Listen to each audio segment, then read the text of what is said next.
नमस्कार. रुचकर स्वाद यूट्यूब चॅनलमध्ये तुम्हा सर्वांचं मनापासून स्वागत आहे. तर गौरी गणपती विशेषमध्ये आज आपण पाहणार आहोत अतिशय खमंग, खुसखुशीत आणि झटपट होणारी करंजी. सारण परफेक्ट पद्धतीने किंवा झटपट कसं बनवायचं, करंजी अजिबात तेलकट होणार नाही. चला तर रेसिपीला सुरुवात करूया. इथं मी 1 वाटी खिसून खोबरं घेतलेलं आहे. 1 वाटी रवा घेतला आहे. रवा अतिशय बारीक असा 0 साईजचा घ्यायचा आहे. काजू, बदाम तुमच्या आवडीनुसार कुठलेही ड्रायफ्रूट्स घेऊ शकता. करंजीला छान चव लागण्यासाठी 1 चमचा बडीशेप, 5 हिरवी वेलची, थोडंसं जायफळ आणि सुंठ थोडीशी, याची छान पावडर आपण करून घेणार आहोत. आणि अर्धी वाटी साखर घेतलेली आहे. जास्त गोड हवं असेल तर पाऊण वाटी घेतली तरीही चालेल.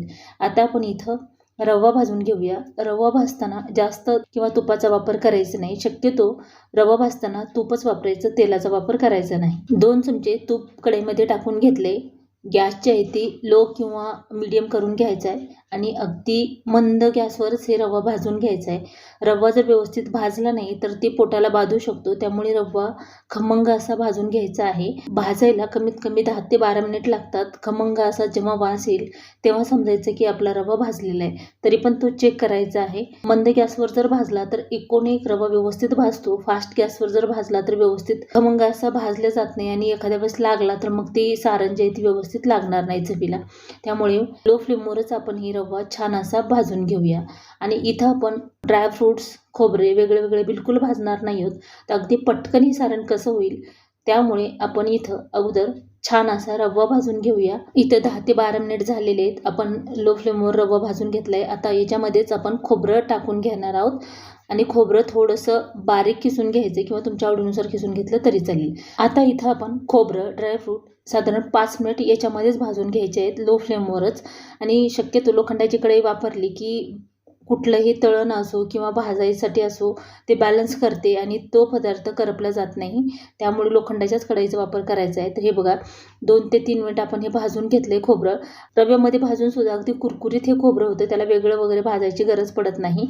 याच्यामुळे आपला वेळही वाचतो आणि जे खोबऱ्याचं तेल आहे ती रव्याला लागतं. त्यामुळे तुपाचं प्रमाण आपण रवा भाजताना कमी वापरलेलं आहे.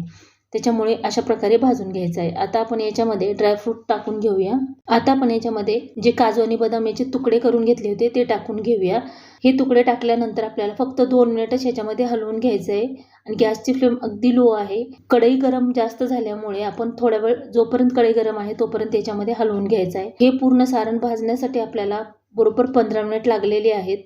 त्यापेक्षा जास्त वेळ लागत नाही. आणि वेगळं जर भाजलं, आता इथं आपण खोबरं टाकल्यामुळे तुपाचं प्रमाण कमी वापरले, रव्याला वगैरे लागतं किंवा ड्रायफ्रूटला आणि त्याची चव आणखीन वाढते.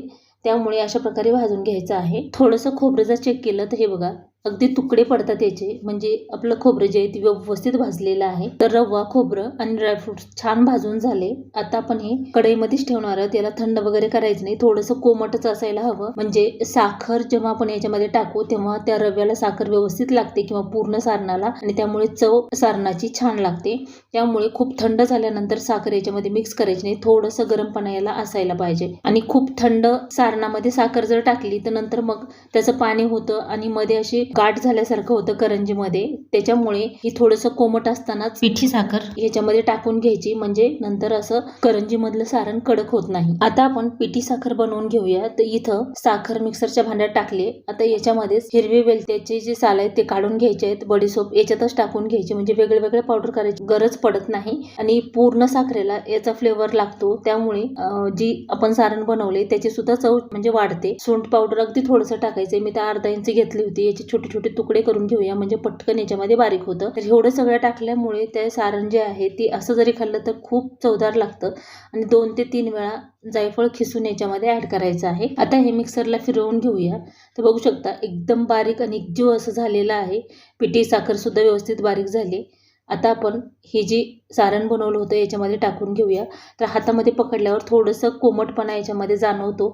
कढई आणखीन थोडीशी गरमच आहे याच्यात, तेव्हाच आपल्याला ही पिठी साखर टाकून घ्यायची आहे, म्हणजे ह्या सारणमध्ये एकजीव होते आणि म्हणजे ही जी सारण आहे ती व्यवस्थित चवीला लागते. आता ह्याच्यामध्ये थोडंसं गरम असल्यामुळे चमच्यानेच आपण मिक्स करून घेऊया. आणि थंड झाल्यानंतर आपण थोडंसं हातावरती चोळून घेऊन जरी हे मिक्स केलं तरीही चालतं. जर का खोबरं थोडंसं मोठं वाटत असेल तर हाताने थोडंसं कुस करायचं तळहाताने, म्हणजे थोडंसं असं बारीक होतं. अशा प्रकारे जरी ठेवलं तरी चवीला खमंग लागतं. फक्त करंजी भरताना थोडीशी काळजी घ्यावी लागते, नाहीतर मध्येच जर खोबऱ्याचा तुकडा वगैरे आला तर करंजी तिथून फुटू शकते. तर आता आपण हे सारण असं हलवून घेऊन थंड करून घेऊया, किंवा फॅन खाली थंड करून घेतलं तरीही चालतं. आता आपण करंजीसाठी पीठ तयार करण्यासाठी मोयन तयार करून घ्यायचं आहे. तर इथं आपण 1 वाटी मैद्यासाठी 4 चमचे तेल ह्या तडक्या पॅनमध्ये टाकून छान कडकडीत गरम करून घेऊया. आता आपण पीठ मळण्यासाठी इथं 1 वाटी फुल भरून मैदा घेतलेला आहे. ते सुजीच्या चाळणीनं चाळून घ्यायचा. त्याच्यामध्ये 2 चमचे रवा टाकून घेऊया. रवा टाकल्यामुळे अतिशय खुसखुशीतपणा करंजीला येतो आणि करंजी खूप दिवस जरी ठेवली तर नम पडत नाही, खुसखुशीत राहते. आणि 2 चुटकी मीठ टाकून घ्यायचं आहे. आता हे छान चाळून घेऊया. आणि जर का तुम्हाला रवा नसेल टाकायचा तरी काही हरकत नाही, मोयन अगदी परफेक्ट आहे. रवा न टाकता सुद्धा करंजी अगदी खुसखुशीत होईल. आता हे आपलं चाळून झालेलं आहे. आता हे कडकडीत मोयन तयार करून घेतलेलं आपण या पिठामध्ये टाकून घेऊया. आणि गरम आहे त्यामुळे एखादा चमचा घ्यायचा आणि असं मिक्स करायचं. हाताने मिक्स करण्या इतपत हे थंड झालेलं आहे. आता आपण हे पिठाला छान चोळून घेऊया. जितकं व्यवस्थित चोळून घेऊ तेवढी आपली करंजी आहे ती खुसखुशीत होते. त्यामुळे मोयन टाकल्यानंतर पिठाला छान चोळून घ्यायचं आहे. तर आपलं मोयन परफेक्ट झालेलं आहे. आता आपण थोडं थोडं पाणी टाकून पीठ मळून घेऊया. इथे 1 वाटी पाणी मी घेतलेलं आहे, तर अर्धी वाटी पाणी याच्यात टाकून घेतले. आणि पाणी थोडं थोडं टाकूनच आपल्याला हे घट्टसर डो याचा तयार करून घ्यायचा आहे. खूप चपातीसारखा नाही, तर पुरीला जसं मळतो आपण थोडंसं घट्ट तशा प्रकारे करून घ्यायचं आहे. आणि साधारण 10 मिनिट जरी ठेवलं तरी आणखीन सॉफ्ट होतं, का तर याच्यात आपण थोडासा रवा टाकल्यामुळे ह्याला थोडासा 5 ते 10 मिनिटच भिजण्यासाठी ठेवायचं आहे. तर आता हे छान मळून झाले आपलं पीठ, हे बघा अशा प्रकारे. पण रवा टाकल्यामुळे लगेचच करंजी करता येत नाही. जर का तुम्हाला करायची असेल तरीही चालतं, का तर आपण हे 10 ते 12 मिनिट पीठ तयार करून घेतले. पाऊण वाटी आपण इथं पीठ मळण्यासाठी पाणी वापरलेलं आहे, पाव वाटी शिल्लक राहिलेलं आहे. खूप पातळ सुद्धा पीठ करायचं नाही. आता हे झाकून ठेवूया. कढईमध्ये तेल गरम करण्यासाठी ठेवायचं आहे. जोपर्यंत आपण 5 ते 6 करंज्या तयार करू तोपर्यंत आपलं तेल गरम होतं. हे सारण सुद्धा बघा किती परफेक्ट आणि मस्त झालेलं आहे.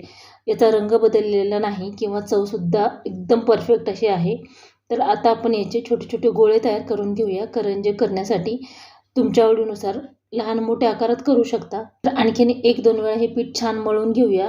पीठ मळून झालेलं आहे. आता याचे छोटे छोटे गोळे तयार करून घेतले तरी चालते, किंवा एक गोळा तयार करून घेतला तरी चालतं. असं हातावर थोडंसं मळून आता आपण हे लाटून घेऊया. आणि शक्यतो पीठ लावून लाटायचं नाही, नाहीतर तेल खराब होतं. त्यामुळे असंच लाटलं तरी पीठ जे आहे ती खूप असं सैलसर नाही, त्यामुळे छान लाटलं जातं. आणि ही पारी जी आहे ती अतिशय पातळ करायची, तेव्हा आपली करंजी खुसखुशीत होते. जाड जर ठेवली तर ती खुसखुशीत होत नाही, खूप कडक अशी होते. तर छान पारी अगदी पातळ लाटल्यामुळे आपली करंजीसुद्धा मस्त चवीला लागते.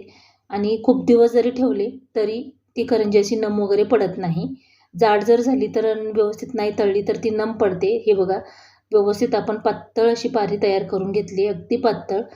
जर का तुम्हाला अशीच हाताने बनवायची असेल करंजी तर छोटे छोटे ही जी पारी आहे ती करून घ्यायची. आणि असं साच्यावर बनवायचं असेल तर थोडंसं मोठं ही जी पारी आहे ती तयार करून घ्यावं लागते.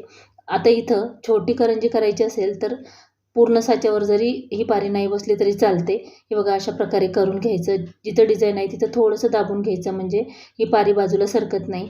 आता हवं तेवढं सारण तुम्ही याच्यामध्ये टाकून घेऊ शकता. आणि छोटी करंजी करायची असेल तर जास्त करायचं नाही. आता पलीकडची बाजू जी आहे ती उचलून याच्यावरती ठेवायची. हे बघा अशा प्रकारे. म्हणजे छोटे छोटे करणार असाल तर, मोठी करायची असेल तर ही पारी जी आहे तर साच्यापेक्षा थोडीशी मोठी करायची, म्हणजे आपल्याला व्यवस्थित तयार करून घेता येते. हे बघा अशा प्रकारे बंद करून घ्यायचं. आणि त्याच्यानंतर ही जी साचा आहे ते बंद करायचं. साच्याने करत असाल तर अगदी पटापट ह्या करंज्या तयार करून होतात. तुमच्याकडे साचा नसेल तर काठी चमचा असतो त्याने डिझाईन केली तरी चालते, किंवा नाही केली तरीही चालते. आता हे पॅक करून घेतले. थोडंसं हलक्या हाताने दाबून घ्यायचं. खूप दाबलं तर डिझाईनच्या ठिकाणी करंजी नंतर फुटू शकते. आणि पीठ काढताना सुद्धा अगदी हलक्या हाताने आणि सावकाश काढून घ्यायचं. इथं थोडीशी जरी गडबड झाली तर करंजी फुटून पूर्ण तेल खराब होऊ शकतं. ते बघू शकता अगदी सुरेख आणि छान ही छोटीशी करंजी आपण बनवलेली आहे. जर का मोठी बनवायची असेल तर पारी थोडीशी मोठी करून घेऊया. तर किती सुरेख आणि मस्त दिसते हे बघा तयार होतात. आता इथं थोडीशी पारी मोठी करून घ्यायची, त्यामुळे गोळा थोडासा मोठा घेतलेला आहे, जेणेकरून साच्यावर पूर्णपणे व्यवस्थित बसावा. अशा प्रकारे अगदी पातळ असं लाटून घेऊया. छान अशी पारी आपण लाटून घेतली. आता ह्या साच्यावर ठेवायची. हे बघा जास्त सारणाची करंजी हवी असेल तर पारी थोडी मोठी करून घ्यायची. आणि आता ही जी मधला भाग आहे याच्यामध्ये हे सारण टाकून घ्यायचं आहे. आहे आणि दोन्ही बाजूला डिझाईन आहे तिथे थोडंसं दाबून घ्यायचं, म्हणजे ही जी पारी आहे ती बाजूला सरकत नाही. आता याच्यामध्ये तुम्हाला हवं तेवढं तुम्ही ही जी सारण आहे ती भरू शकता, फक्त बाहेर निघणार नाही याची काळजी घ्यायची. जर का बाहेर थोडं जरी निघलं तरी नंतर करंजी फुटू शकते. आता याला थोडंसं पाणी लावून घेऊया, खूप पण लावायचं नाही लावलं तरी चालतं, पण फुटू नये यासाठी अगदी थोडंसं पाणी लावून घेऊया. असं पॅक करायचं आहे आणि फुल जर सारण भरलं तर अगदी टुमदार आणि मस्त करंजी होते. अशा प्रकारे दाबून घेऊन परत ही हलक्या हाताने एक्स्ट्राचं पीठ काढून घ्यायचं आहे. पहिली जी बनवली आपण करंजी ती छोट्या साईजमध्ये, एवढ्या साच्याने 2 प्रकारे तुम्ही करंज्या लहान मोठ्या आकारात बनवू शकता. फक्त बनवण्याची पद्धत थोडीशी वेगळी आहे. बघू शकता साच्या फुल भरून ही करंजी झालेली आहे. सारण भरपूर आपण याच्यामध्ये भरलं आहे, दिसायला सुद्धा एकदम टुमदार अशी दिसते. तर अशा प्रकारे सर्व करंज्या आपण तयार करून घेऊया. तर हे बघा अगदी अलगद ही करंजी निघलेली आहे आणि ही करंजी आणि पहिलीवाली करंजी लहान मोठ्या अशा प्रकारे करून घेऊ शकता. तर एवढ्या करंज्या आपण तयार करून घेतल्यात. जेवढ्या करून घेताल तेवढ्या लगेचच तळायला घ्यायच्या आहेत, खूप वेळ असे ठेवून द्यायच्या नाहीत. इथं लो फ्लेमवरच आपण तेल गरम करून घेतले, एवढ्या 5-6 करंज्या करून घेईपर्यंत. आता हे तेल कितपत गरम झालं हे आपण चेक करूया. छोटासा हे बघा अशा प्रकारे. इथे मी प्रत्येक वेळी सांगते की मी मोठ्या गॅसवर करते, म्हणजे कढईला पूर्ण जाळ व्यवस्थित सावकाश का होईना पण लागतो, छोट्या गॅसवर लागत नाही. आता इथे छोटासा पिठाचा गोळा टाकून पाहिल्यानंतर हे बघा छान बुडबुडे निघले त्याच्यातून, म्हणजे तेल आपलं परफेक्ट गरम झाले. आता हे करंज्या याच्यामध्ये टाकून घेऊया आणि करंजी टाकल्यानंतर लगेचच याला पलटायचं नाही. थोडीशी बाजू खालची कडक झाली की लगेच पलटून घ्यायचं आहे. तर एका वेळेला 5-6 करंज्या तुम्ही कढईमध्ये किंवा जेवढ्या बसतात तेवढ्या सोडून घेऊ शकता. करंजी तळताना लो फ्लेमवर तळल्यामुळे परत खुसखुशीत अशी तळल्या जाते आणि ही करंजी नम पडत नाही. आणि करंजी तळताना थोडीच तुम्हाला असं खुसखुशीत पाहिजे असेल तर थोडीशी हलक्या रंगावर तळायची, म्हणजे पांढऱ्या. आणि जर का तुम्हाला जास्त दिवस ठेवायचे असेल किंवा करंज्या जास्त बनवल्या तर थोडेसे डार्क रंगावर तळायचे, म्हणजे ती करंजी शेवटपर्यंत खुसखुशीत राहते आणि नम बिलकुल पडत नाही. तर आता आपण ही आलटून पलटून व्यवस्थित तळून घ्यायची आहे.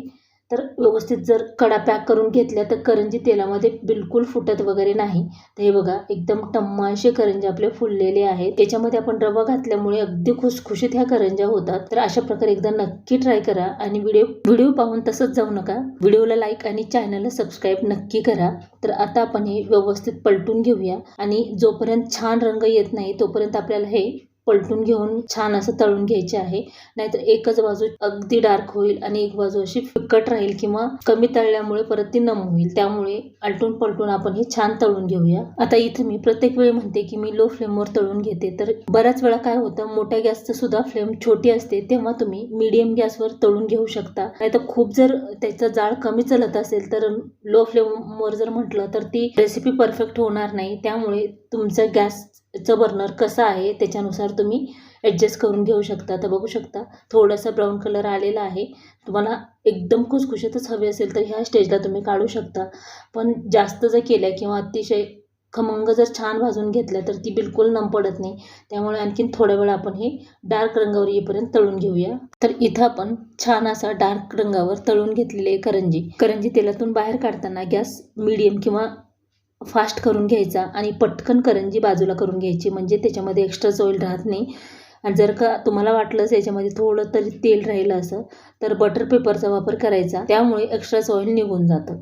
आता एक वेळ करंजी पलटी करून घेऊया आणि पटकन तेलातून बाहेर काढून घेऊया. तर बघू शकता तेलाच्या बाहेर काढल्याबरोबर अतिशय कोरडी आपली करंजी झाली. दुसरी बॅच लगेचच टाकून घेऊया. गॅस परत लो फ्लेमवर केलेला आहे. तर आजची करंजीची रेसिपी तुम्हाला कशी वाटली ती कमेंट करून नक्की सांगा. व्हिडिओ आवडला असेल तर लाईक करा, शेअर करा, सबस्क्राईब करा. पूर्ण व्हिडिओ पाहिल्याबद्दल धन्यवाद. चला तर भेटूया अशाच एका छानशा रेसिपीमध्ये. Bye bye and take care.